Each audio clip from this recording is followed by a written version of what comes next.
بسم الله الرحمن الرحيم.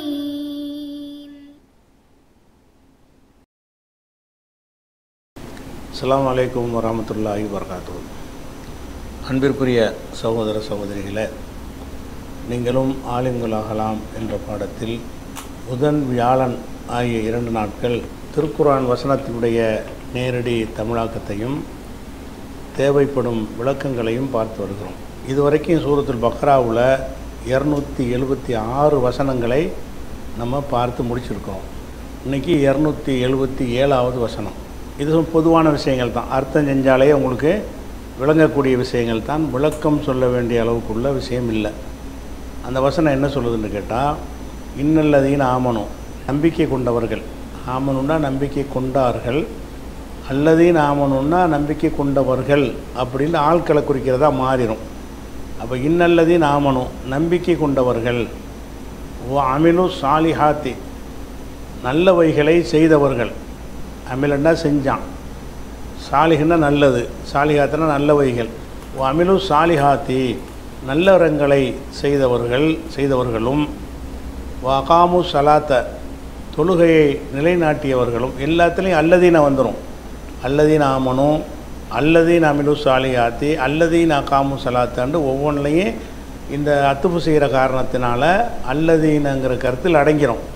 அப்போ இன்னல்லதீன ஆமனு நம்பிக்கை கொண்டவர்களும், ஒல்லதீன அமிலு சாலிஹாத்தி நல்லறங்கள் செய்தவர்களும், ஒல்லதீன அகாமு சலாத்த தொழுகையை நிலைநாட்டியவர்களும், ஒல்லதீன ஆத்தவு ஜக்காத்த, இந்த உள்ளதீனங்கிறது அங்கே அத்துப்புனால் கிடைக்கிறத நான் சேர்த்து வாசி சொல்கிறேன். ஆத்தவு ஜக்காத்த ஜக்காத்தை கொடுத்தவர்களும், லஹும் அவர்களுக்கு, அஜுருஹும் அவர்களுக்கு உரிய கூலி இருக்கிறது, இந்த ரப்பிஹும் அவங்களுடைய இறைவனிடத்தில் இருக்கிறது. யார் நம்பிக்கை கொண்டாங்களோ, நல்லறம் செஞ்சாங்களோ, தொழுகை நிலைநாட்டினாங்களோ, ஜக்காத்தை கொடுத்தாங்களோ அவங்களுக்கு அவங்களுடைய இறைவனிடத்தில் கூலி இருக்கிறது. இப்படிங்கிறது மேம்போக்கான ஒரு அர்த்தம். இதில் கொஞ்சம் கூடுதலாக தெரிஞ்சுக்கிற ஒரு விஷயம் என்னன்னு கேட்டால், சில விஷயங்களை இப்போ நல்லறங்கள் செய்தார்கள்னு வருதில் அமிலு சாலிஹாத்திருக்குன்னு பாருங்கள். நல்லறங்களே செய்தார்கள், நல்லறங்கள் என்பதில் தொழுகை அடங்கும்ல, அடங்கும். நோன்பு ஜக்காத் அடங்கும்ல, அடங்கும். இப்போ நல்லறம் செய்தார்கள் என்பதோடு நிறுத்தி கொண்டாலேயே எல்லாமே அதில் சேர்ந்துடும். ஆனால் அல்லாஹ் என்ன செய்கிறான்னு அதை ஒட்டி அமிலு சாலிஹாத் என்பதோடு சேர்த்து வகாமு சலாத்தை தொழுகை நிலைநாட்டுவார்களோங்கிறான். அப்போ இதுவும் நல்ல இடத்துல உள்ளது தானே. வாத்தவு ஜக்காத்தை கொடுப்பார்களோ, இதுவும் நல்லறத்தில் உள்ளது தான். நல்லறத்தில் உள்ளதாக இருந்தாலும் ஏற்கனவே நல்லறம் செய்தார்கள் என்பது இது அடங்கிவிடும். இந்த வார்த்தை இல்லாட்டாலும் அந்த கருத்து வந்துடும்ல. இன்னல்லதீன ஆமனு யார் நம்பிக்கை கொண்டார்களோ, அமிலு சாலிஹாத் நல்லறம் செய்தார்களோ, லஹும் அஜ்ருஹும் இந்த ரப்பிஹும் அவங்களுக்கு இறைவன்ட்ட கூலி இருக்கின்றாலே கருத்து முழுமை அடைஞ்சிருது. ஆனாலும் இந்த நல்லறங்கள் செய்தார்கள் என்பதில் அடங்கிவிட்டாலும் முக்கியத்துவத்தை கருதி அதை பிரித்து சொல்கிறதுங்கிறது எல்லா மொழிகள்லையும் உள்ளது. இது கூறியது கூறல் அப்படிங்கிறதுல வராது. எல்லா மொழிகள்லையுமே பொதுவாக சிலரை சொல்லிவிட்டு குறிப்பாக சிலர் என்ன செய்வாங்க, சொல்வார்கள். ஒரு பொதுக்கூட்டம் நடக்குது, மக்கள்லாம் வந்துட்டாங்க, மந்திரிகள்லாம் வந்துட்டாங்க அப்படிங்கிறீங்க. மக்கள் வந்துட்டாங்க என்பதில் மந்திரி அடங்கத்தான் செய்வார். இருந்தாலும் மக்கள் வந்துட்டாங்கன்னு சொல்லிவிட்டு மந்திரிகள் வந்துட்டார்கள்னு சொல்கிறோம்ல ஐயா, அந்த மாதிரி தான் இது.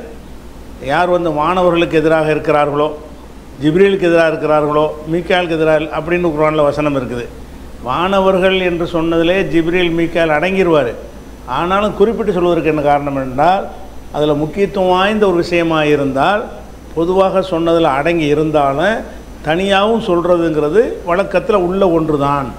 எல்லா மொழிகள்லையும் எல்லா மக்களுடைய பேச்சு வழக்கிலையும் இருக்கக்கூடிய ஒன்று தான். அதனால் நல்லறங்கள் என்பதில் எல்லா நல்லறமும் அடங்கிட்டாலும், அதில் தொழுகையும் அடங்கிவிட்டாலும், ஜக்காத் அடங்கிவிட்டாலும், அந்த ரெண்டும் அந்த இருக்கிற நல்லறங்களில் ஒரு முக்கியத்துவமான நல்லறம், ரொம்ப ஒரு மேலான நல்லறம் அப்படின்ட்டு காட்டுவதற்கு தான் அதையும் நல்லா சொல்கிறான். இல்லாட்டி தேவையே இல்லை, அதில் அடங்கி போச்சுன்றலாம். திருப்பி ஒருக்கா பாருங்கள். இன்னல்லதீன ஆமனு யார் நம்பிக்கை கொள்கிறார்களோ, அமிலு சாலிஹாத்தி நல்லறங்களை செய்கிறார்களோ, வகாமு சலாத்த தொழுகையை நிலைநாட்டு, இது அடங்கிருச்சானா அமிலு சாலிஹாத்தில் இது அடங்கிரும்.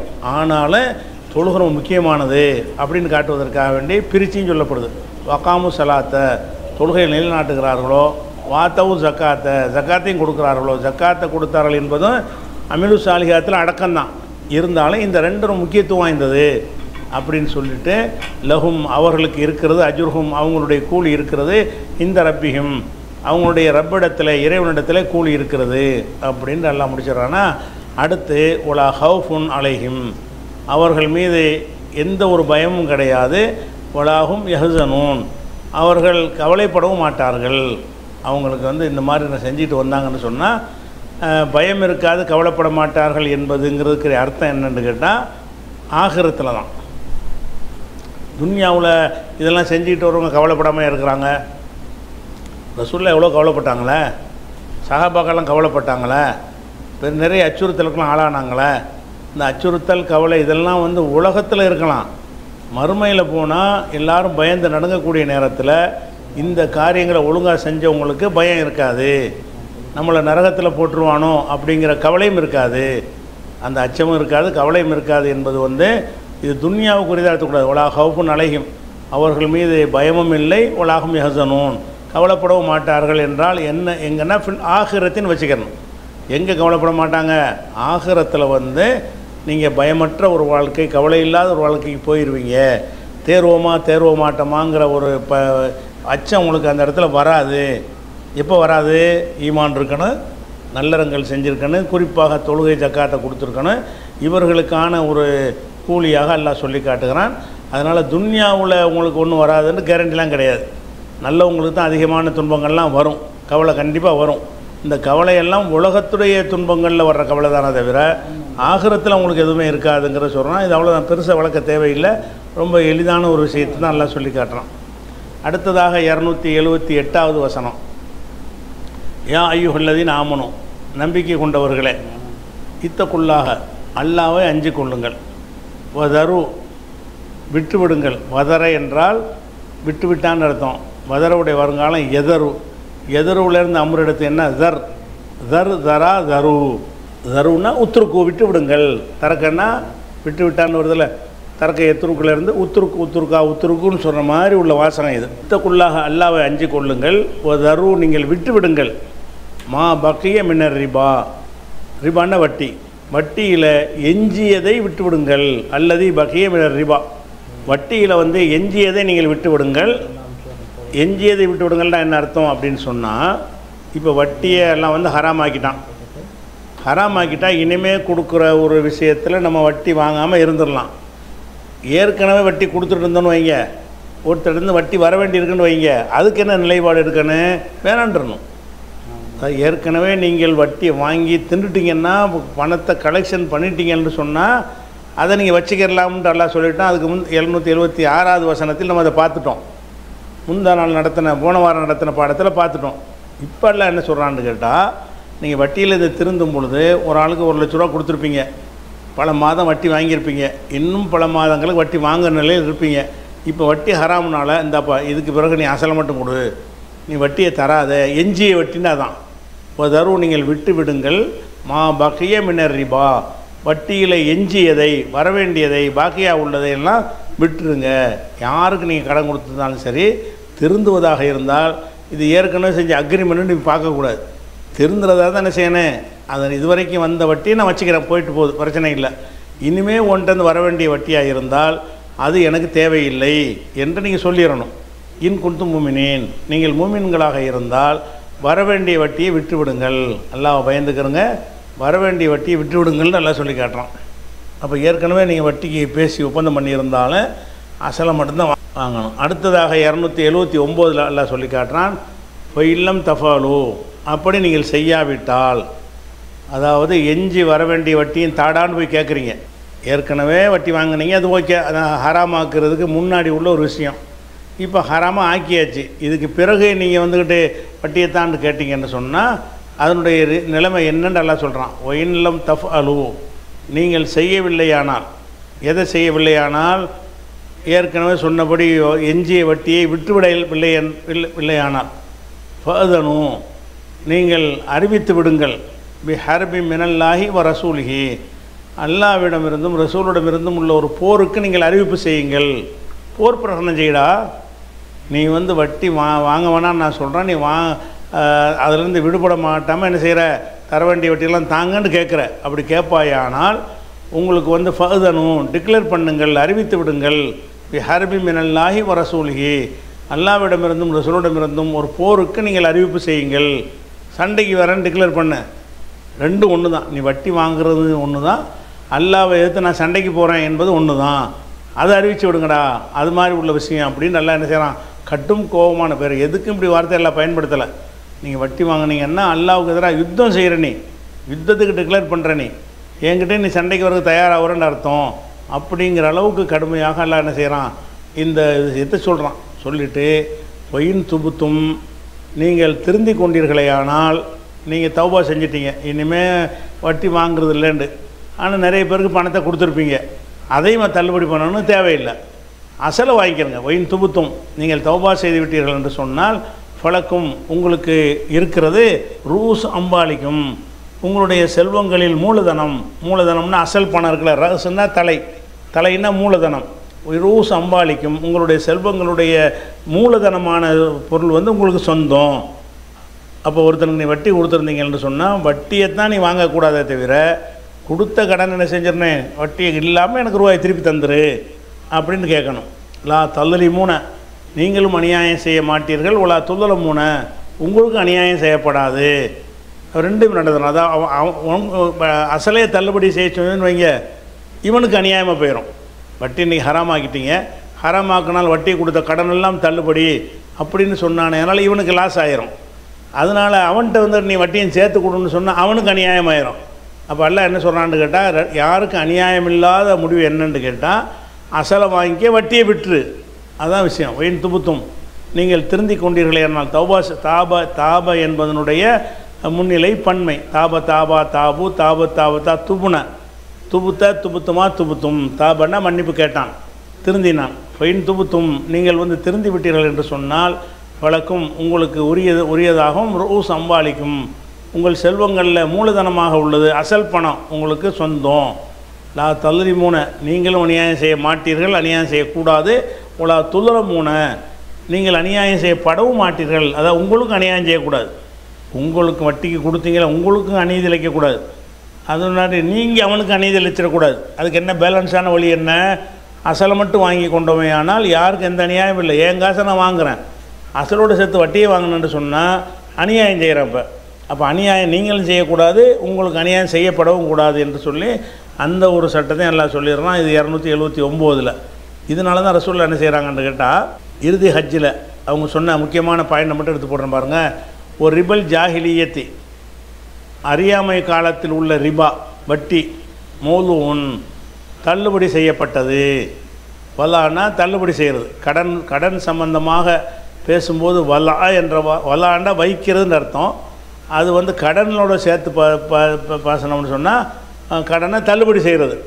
ஒரு ரிபல் ஜாஹிலியத்தி, அறியாமை காலத்தினுடைய வட்டி வந்து மௌலூன் தள்ளுபடி செய்யப்படுகிறது. அவ்வளவு ரிபன், முதலாவது வட்டி, அளவு ரிபானா, எங்களுடைய வட்டியை நான் தள்ளுபடி செய்கிறேன். முதல் வட்டியாக எங்கள் வட்டியை நான் தள்ளுபடி செய்கிறேங்கிறாங்க. இப்போ ரசூலுல்லாஹ் வட்டியை வாங்கினாங்க இல்லை, அது விளைக்கிறாங்க. ரிபா அப்பாஸ் இப்னு அப்துல் முத்தலிப், அப்பாஸ் இப்னு அப்துல் முத்தலிபுடைய வட்டி இருக்குல்ல, அது எங்கள் பெரியப்பா தானே, அவர் வாங்கினா எங்களை சேர்ந்தது தானே வரும். அதனால் நான் முதல்ல அப்பாஸுடைய வட்டியை தள்ளுபடி பண்ணுறேன். நீங்கள் யாரெல்லாம் அப்பாஸ்கிட்ட வட்டி கடன் வாங்கியிருந்தீர்களோ நீங்கள் அசலை மட்டும் கொடுத்துருங்க, அவர்கிட்ட பேசினபடி நீ வட்டி கொடுக்க வேண்டியதில்லை அப்படின்னு ரசூலுல்லாஹ் சொல்கிறாங்க. ஒரு ரிபல் ஜாஹிலியத்தி மௌலூன், ஜாஹிலியாக முஸ்லீமில் வரக்கூடிய ஒரு ஹதீஸோட துணுக்கு இது. ஒரு ரிபல் ஜாஹிலியத்தி மௌலூன், அறியாமை காலத்துடைய வட்டி வந்து மௌலூன் தள்ளுபடி செய்யப்பட்டுவிட்டது.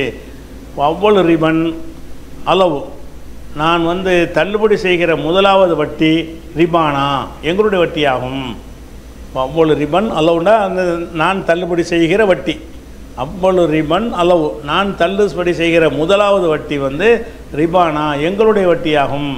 எங்களுடைய வட்டி என்பதற்கு பதிலாக சொல்கிறாங்க ரிபா அப்பாஸ் இப்னு அப்துல் முத்தலிப், அப்பாஸ் இப்னு அப்துல் முத்தலிபுக்குரிய வட்டியாகும். அப்பாஸ்கிட்ட வாங்கின யாருமே வட்டி கொடுக்காதீங்க, அசலை கொடுங்க சொல்லிட்டு ஃபைன்னஹு மௌலூன் குல்லுஹு, ஃபைன்னஹு அப்பாஸுடைய வட்டி ஆகிறது மௌலூன், அது தள்ளுபடி செய்யப்படுகிறது, குல்லுஹு முழு அளவுக்கும் தள்ளுபடி.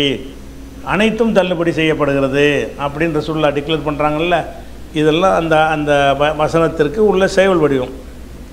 சரி, அடுத்தது இன்னொரு முக்கியமான ஒரு விஷயத்தை எல்லாம் சொல்கிறான். இப்போ நீங்கள் வந்து வட்டியை கடன் வாங்கிட்டான் ஒருத்தான், அவனுக்கு நீங்கள் வட்டியை தள்ளுபடி பண்ணிட்டீங்க. தள்ளுபடி பண்ணுனா கடனாளியே அவன் இருப்பான். கடனை தந்தாகணும்ல, கடனை தந்தாகணும். அவன் எதுக்கு உங்கள்கிட்ட கடன் வாங்கினான்? இயலாமையிலான்னு வாங்குகிறான். அவன்கிட்ட கோடி கோடியாக இருந்தால் உங்கள்கிட்ட வாங்க போகிறான். அவனுக்கு இயலவில்லை, அவனுடைய சம்பாத்தியத்தை கொண்டு அந்த காரியத்தை நிறைவேற்றிக்கொள்ள முடியலைங்கும்போது தான் உங்கள்கிட்ட வந்து வட்டியை கடன் வாங்குகிறான். நீங்கள் வட்டியை தள்ளுபடி பண்ணால் மட்டும் போதாது, கடன்லையும் டைம் கொடுங்கங்கிறான்லாம். கடன் வட்டிலாம் கிடையாது, நீயோட கணக்க முடியும்னு கேட்கக்கூடாது. வட்டிக்கு ஒப்பந்தம் பண்ணிட்டியே, வட்டியை தான் உனக்கு தள்ளுபடி பண்ணுறேன், அசல் இருக்குது, அசலை போய் எண்ணி வையின்னு கேட்கலாமா? கேட்கக்கூடாது. அதுக்கு என்ன செய்யணும்? அவனுடைய ஒரு நிலைமை சீராகிற வரைக்கும் நம்ம வந்து வாய்ப்பளிக்கணும், அவகாசம் கொடுக்கணும். அப்படிங்கிற ஒரு விஷயத்தை வந்து 280வது வசனத்தில் அல்லாஹ் சொல்கிறான். எப்படி சொல்கிறான்?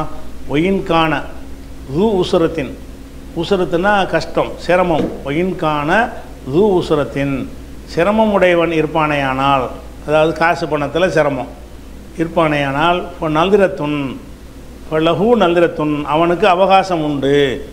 இலா மைசரத்தின், மைசரத்துனா வசதி, மைசரத்துனா வசதி, உசுரத்துனா வசதி இன்மை.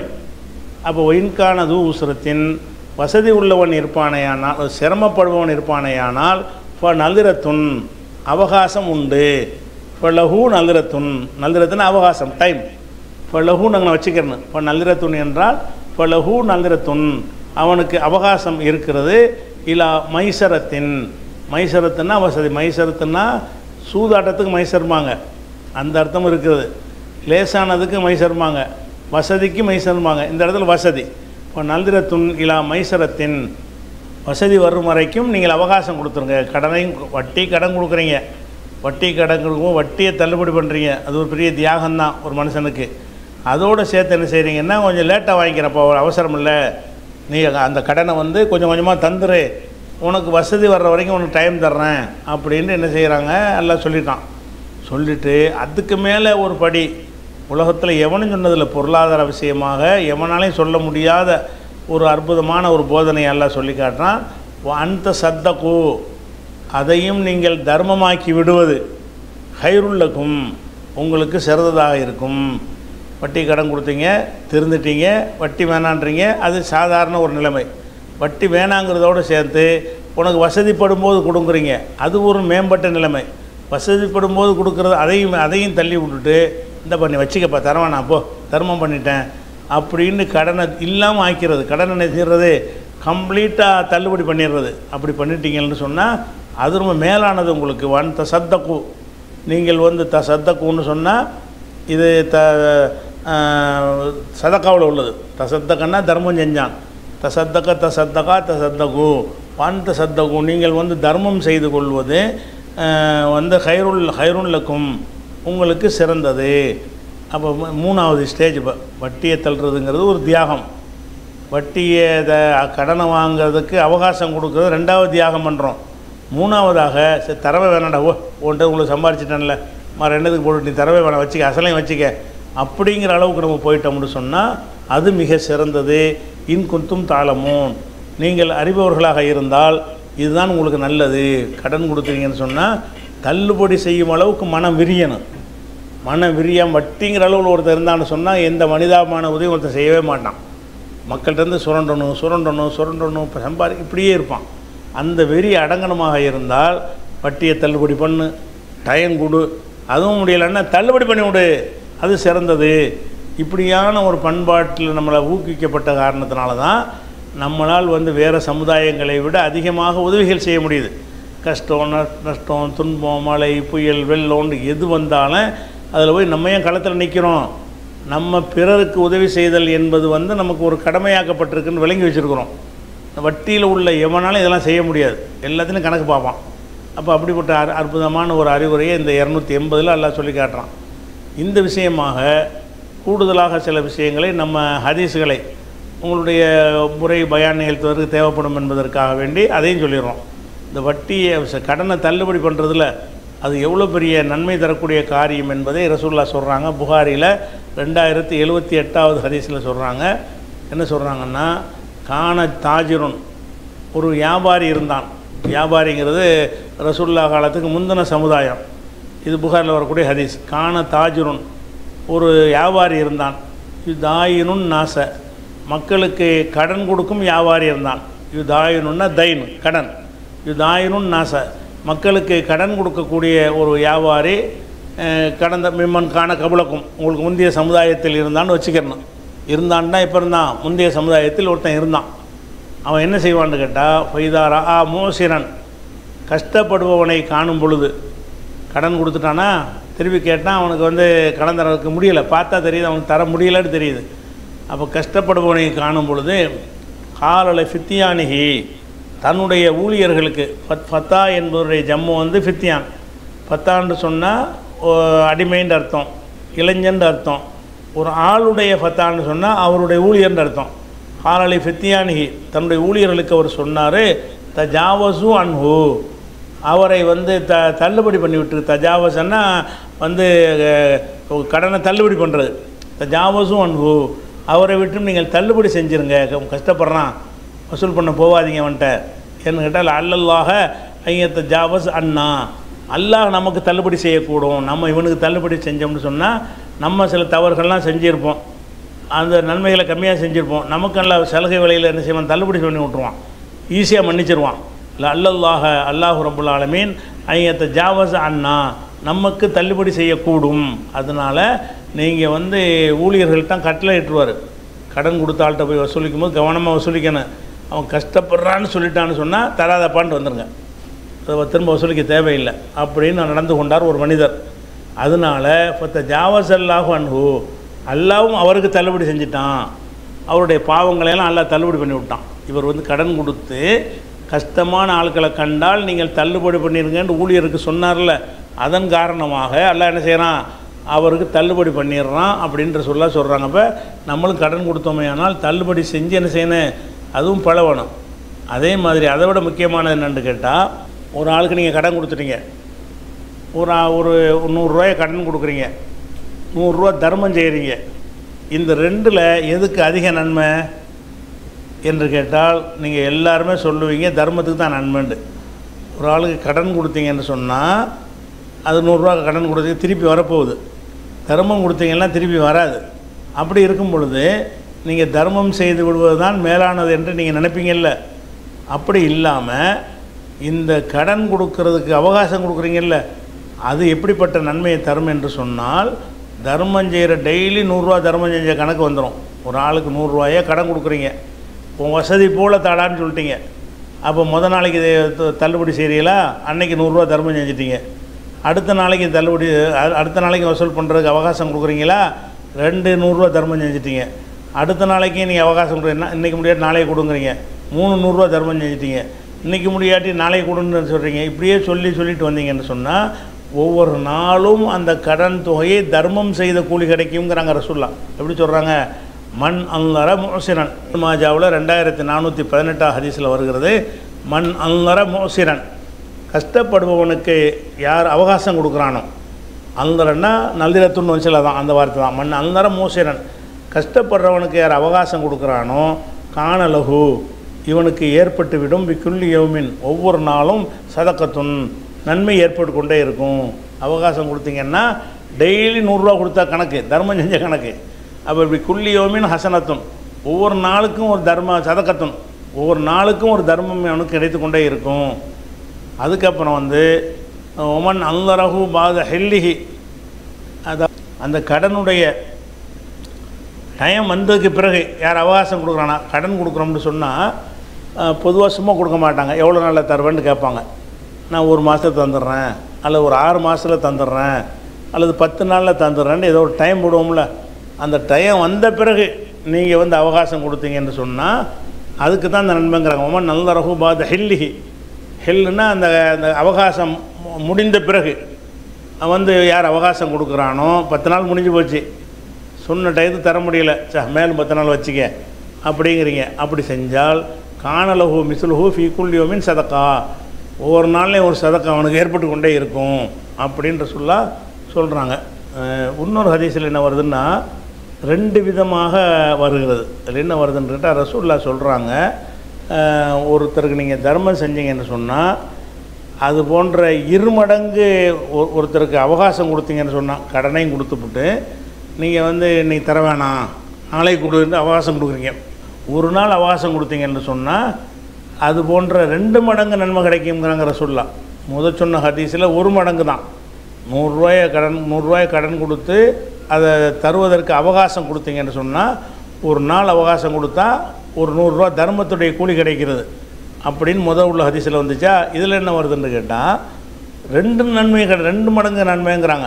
100 ரூபா தர்மம் 100 ரூபாய் கடன் கொடுத்தியா, அவனுக்குரிய டைம் வந்து அவன் தரலையா, நீ வந்து தள்ளுபடி இன்னொரு அவகாசம் கொடுத்தீன்னு சொன்னால் அது போன்ற 200 ரூபா நன்மை கிடைக்கும், 2 மடங்கு கிடைக்கும்னு சொல்கிறாங்க. அப்போ சஹாபாக்கள் கேட்குறாங்க, அல்லாஹ்வுடைய தூதரை இதே விஷயத்தை நீங்கள் முன்னாடி பேசும்போது வேறு மாதிரி சொன்னீங்களே, ஒரு கடனுக்கு அவகாசம் கொடுத்தா 1 மடங்குன்னு தானே சொன்னீங்க, இப்போ 2 மடங்குன்னு சொல்கிறீங்களே அப்படின்னு சஹாபாக்கள் கேட்குறாங்க. அப்போ ரசூலுல்லாஹ் செய்கிறாங்க, ரெண்டுமே உண்மை தான். இந்த 1 மடங்கு நன்மை யாருக்கு கிடைக்கும், 2 மடங்கு நன்மை யாருக்கு கிடைக்குங்கிறத வேறுபடுத்துகிறாங்க. எப்படி, ஒரு ஆளுக்கு நான் கடன் கொடுத்துட்டேன், விளங்கின பிறகு வச்சா ஹதீஸ் விளங்கும். ஒரு ஆளுக்கு நான் கடன் கொடுத்துட்டேன், எவ்வளோ 10,000 ரூபா கடன் கொடுத்துட்டேன். இந்த 10,000 ரூபா கடன் கொடுத்துட்டு 1 மாதம் அவகாசம் கொடுக்குறேன். அந்த 1 மாதம் வரைக்கும் நான் அவன்கிட்ட கேட்க முடியாது அவகாசம் கொடுத்ததுனால. இந்த கொடுத்த அவகாசத்துக்கு 1 மாதம் கொடுத்தீல் அவகாசம் ஆரம்பத்திலேயே, அதுக்கு தான் 1க்கு 1 நன்மை. 100 ரூபா கொடுத்தா 100 ரூபா நன்மை அப்படியே கிடைக்கும். அதே நேரத்தில் 1 மாதம் முடிஞ்சு போச்சு, அவன் கடன் தர வேண்டிய நாள் நெருங்கிருச்சு. அப்போ போய் கேட்குறோம் என்னப்பான்னு சொல்லி, இல்லைங்க முடியலைங்க, நான் எவ்வளோ கஷ்டப்பட்டேன் தர முடியலை அப்படிங்கிறான். அப்படியா, அந்த இன்னொரு மாதம் வச்சுக்கேன்னு தள்ளுபடி பண்ணுறோம். அதான் அவகாசத்தை நீடித்து கொடுக்குறோம். இதுக்கு 2 மடங்கு நன்மை. அதாவது எந்த நேரத்தில் கடன் கொடுக்கணும்னு ஒப்பந்தம் செய்யப்பட்டுச்சோ அது வரைக்கும் கொடுத்த அவகாசத்துக்கு தான் 1க்கு 1ங்கிற நன்மை, தர்மம் செஞ்ச நன்மை. நீ வந்து டைம்லாம் முடிஞ்ச பிறகு அவகாசம் யாரும் கொடுக்க மாட்டான் பொதுவாக. அதான் டைம் முடிஞ்சிச்சு எண்ணி வைடான்னு சொல்லிடுவாங்க. டைம் முடிஞ்ச பிறகும் ஒருத்தன் தர முடியலைன்னு கஷ்டப்படுறான்னு சொன்னால் நீ என்ன செய்யணும், அப்போவும் தள்ளுபடி பண்ணேன்னு வையி. இப்போ என்ன ஆகுன்னு கேட்டால், ஒரு நாள் எக்ஸ்ட்ரா அவகாசம் கொடுத்ததுக்கு 200 ரூபா கிடைக்கும். 100 ரூபாய்க்கு 200 ரூபாய் தர்மம் செஞ்ச நன்மை. 1 லட்ச ரூபா கொடுத்தீங்கன்னு சொன்னால் 2 லட்ச ரூபா தர்மம் செஞ்ச நன்மை கிடைக்கும். அப்போ 1 லட்ச ரூபாய்க்கு 1 லட்சம் தர்மம் செஞ்ச நன்மையும் கிடைக்கும். அது ஒரு கேட்டகரி. 1 லட்ச ரூபாய்க்கு இது அவகாசம் கொடுத்தீங்கன்னு சொன்னால் அது வந்து 2 லட்சம் தர்மம் செஞ்ச நன்மை கிடைக்கும். அது ஒரு கேட்டகரி. என்ன கேட்டகரி என்றால், எந்த டயத்துக்குள்ளே கொடுக்கணும்னு பேசப்படுகிறதோ அந்த டயத்து வரைக்கும் உள்ள முதல் அவகாசம் இருக்கு இல்லையா, அந்த முதல் அவகாசத்துக்கு தான் 1க்கு 1ங்கிற நன்மை கிடைக்கிறது. அதே நேரத்தில் வந்து அவகாசம் முடிஞ்ச பிறகு மேலும் அவகாசம் கொடுக்குறான்ல, இப்போ இவனுக்கு என்னென்னா 1க்கு 2 கிடைக்கும் அப்படிங்கிறாங்க. அது எப்படின்னு வருதுன்னாட்டா, மண் அந்தர மூசிரன், யார் வந்து கஷ்டப்படுறவனுக்கு அவகாசம் கொடுக்குறானோ ஃபலஹு, அவனுக்கு இருக்கிறது பிக்குல்லி யோமின், ஒவ்வொரு நாளைக்கும் மிஸ்லிஹி சதகா, அது போன்ற ஒரு நன்மை இருக்கிறது. 100 ரூபாய்க்கு கொடுத்துட்டீங்கன்னா டெய்லி 100 ரூபா தர்மம் செஞ்ச நன்மை கிடைக்கும். யாருக்கு, மூசிருக்கு, ஏழைக்கு வந்து அவகாசம் கொடுக்குறது அப்படின்னு சொன்னாங்க. அப்போ அவர் சொல்கிறார், சும்மா சமயத்துக்கு யக்கூலு, பிறகு ரசூலுல்லாஹ் சொல்ல நான் கேட்டேன். ஒரு தடவை இப்படி சொல்லிட்டாங்க ரசூலுல்லாஹ். 2வது என்ன செய்கிறாங்கன்னு கேட்டால், மண் அந்தர மூசிரன், யார் கஷ்டப்படுறவனுக்கு அவகாசம் கொடுக்குறானோ ஃபலஹு குல்லி யௌமின், அவனுக்கு ஒவ்வொரு நாளைக்கும் மிஸ்லைஹி சதகா, மிஸ்லுனா ஒருமை, மிஸ்லைஹின்னா 2 மடங்கு, மிஸ்லைஹி சதகா, அது போன்று 2 மடங்கு தர்மம் செஞ்ச நன்மை கிடைக்கும் அப்படின்ட்டு ரசூலுல்லாஹ் சொன்னாங்க. அப்போ குல்த்து, நான் கேட்டேன், சமயத்துக்கு யாரை சொல்லலாம் தக்கூலு, அல்லாஹ்வுடைய தெரு நீங்கள் சொல்கிறது நான் கேட்டிருக்கிறேனே, மண் அந்தர மூசிரன் ஃபலஹு பிக்குல்லி யௌமின் மிஸ்லிஹி சதகா, அது போன்று சதக்கான்னு தானே ஏற்கனவே சொல்லியிருந்தீங்க. சும்மா சமயத்துக்கு தக்கூலு, பிறகு நீங்கள் சொல்கிறீங்க மிஸ்லைஹி சதகா, 2 மடங்குன்னு சொல்கிறீங்களே, இது எப்படி அப்படின்னு கேட்குறாங்க. அப்போ ரசூலுல்லாஹ் சொல்கிறாங்க, பிக்குல்லி யௌமின் சதகா, ஒவ்வொரு நாளைக்கு 1 சதகா என்று சொல்வது கப்ல அன் யஹில்ல தைனு, கடன் கொடுக்குற அவகாசம் வருவதற்கு முந்தி கொடுக்குற அவகாசம் இருக்குல்ல, அதுதான். ஃபைதா ஹல்லத் தைனு, அவகாசம் முடிஞ்சிருச்சின்னு சொன்னால், கடனுக்குரிய அவகாசம் வந்துவிட்டது என்று சொன்னால், பந்தரகு அப்பவும் அவகாசம் கொடுத்தானேயானால் ஃபலஹு பிக்குல்லி யௌமின் மிஸ்லைஹி சதகா, அவனுக்கு ஒவ்வொரு நாளைக்கு 2 மடங்கு நன்மை கிடைக்கும் என்று என்ன செய்கிறாங்க, அது சொல்கிறாங்க. அதனால் இந்த ஒரு கடனுக்கு தள்ளுபடி பண்ணுறவுடைய நன்மைகளை நம்ம என்ன செய்யணும், விளங்கி கொள்ளணும். இது பற்றிய கொஞ்சம் கூடுதல் விவரம் இருக்கிறது. இன்ஷா அல்லாஹ் அதை நாளைக்கு பார்க்கலாம். அஸ்ஸலாமு அலைக்கும்.